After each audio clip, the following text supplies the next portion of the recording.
La desintegración de la URSS. Recordemos que el mundo bipolar estaba dividido en dos grandes bloques, uno liderado por Estados Unidos, su sistema capitalista, y el otro abanderado por la URSS y su sistema socialista. Sin embargo, para finales de la década de los 90, el sistema socialista de la URSS empezó a colapsar al punto de que la llevó a una crisis de la cual no va a haber otra solución más que desintegrar su territorio.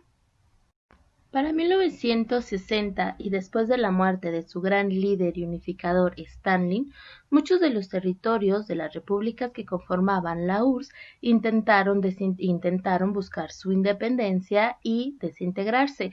Sin embargo, el mismo sistema y Nikita Khrushchev, que había sido el que se había quedado como líder de la Unión Soviética, no lo van a permitir.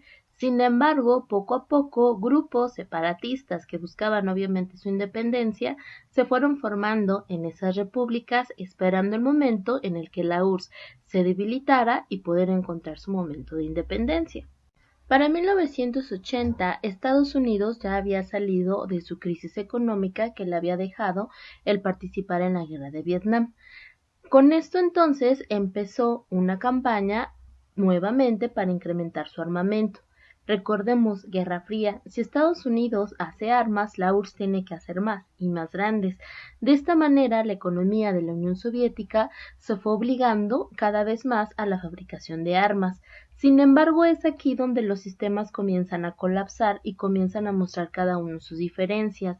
Mientras el sistema capitalista permite la acumulación tanto de capital, de mercancías, de cosas, la propiedad privada, lo cual le brinda a las grandes naciones un superávit, es decir, juntar dinerito, y ese era el que utilizaba Estados Unidos para el armamento. Por la parte de la Unión Soviética no tiene un sistema que le permita eso. Recordemos que los sistemas capitalistas, socialistas, todo es de todos.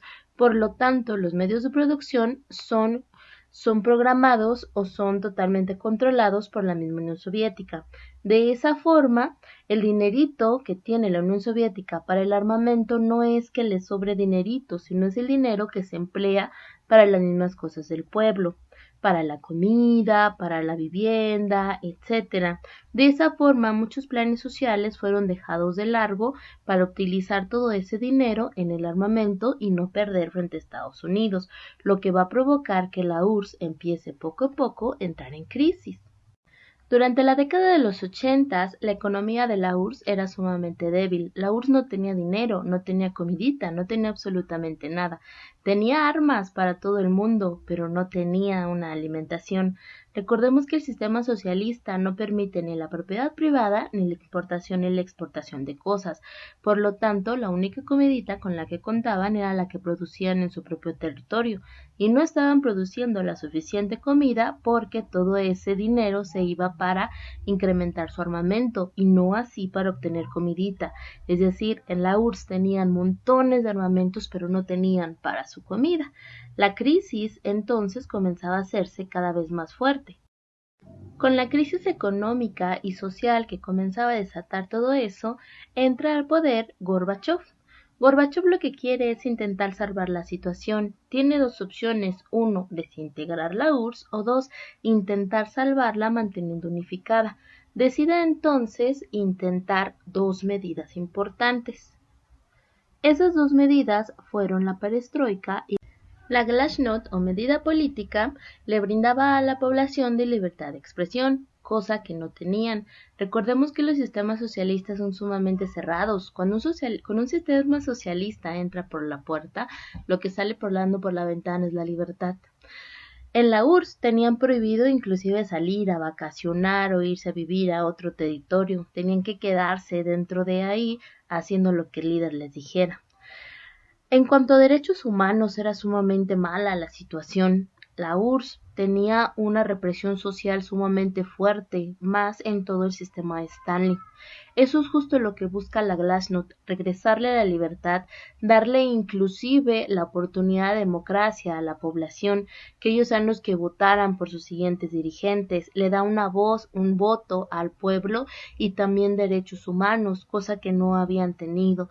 El sistema era sumamente cerrado y no se los permitía.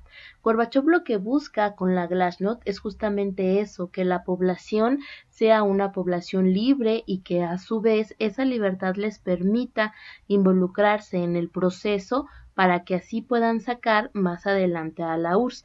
Eso es lo que busca, que la población se sienta con la responsabilidad y con los derechos y con la libertad de hacerlo, para que ellos mismos trabajando y poco a poco puedan sacar la crisis adelante. Por otra parte, tenemos la perestroika. La perestroika o medidas económicas buscaba abrir el mercado soviético.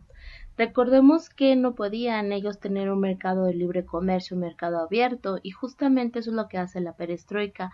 Abre por fin el mercado para poder comercializar con otros territorios, con otras naciones, e inclusive abre también la propiedad privada dentro de la URSS. Ya las personas podían ser dueñas de su propia casita, de su propia tienda, de su propio negocio, y así poder generar cada vez más economía.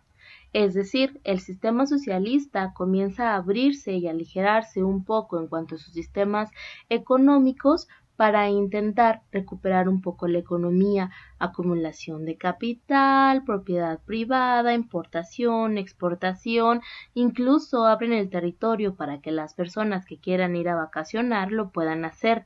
Es decir, sí, empieza a tener la economía tintes capitalistas. Sin embargo, era la única manera en la cual Gorbachov intentaba que la situación económica y obviamente social intentara solucionarse y poder mantener unificada la URSS. Sin embargo, por más que lo intentó Gorbachov, no pudo lograrlo y sus medidas, tanto la Glasnost como la perestroika, fracasaron.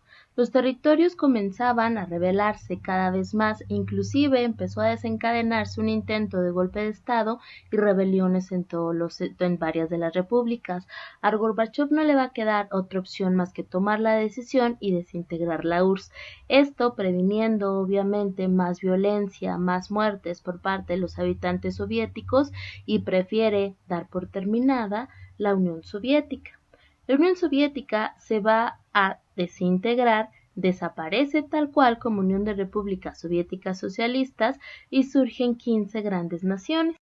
Es así entonces como el 26 de diciembre de 1991 la URSS como tal deja de existir para darle paso nuevamente a la República Rusa y a estas 15 grandes naciones.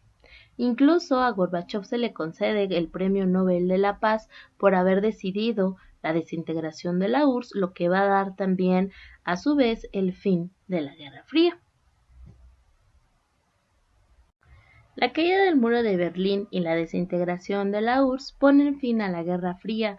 Obviamente ya no hay otro bloque con el cual Estados Unidos pueda rivalizar, lo cual nos da obviamente el triunfo de Estados Unidos y de su sistema capitalista.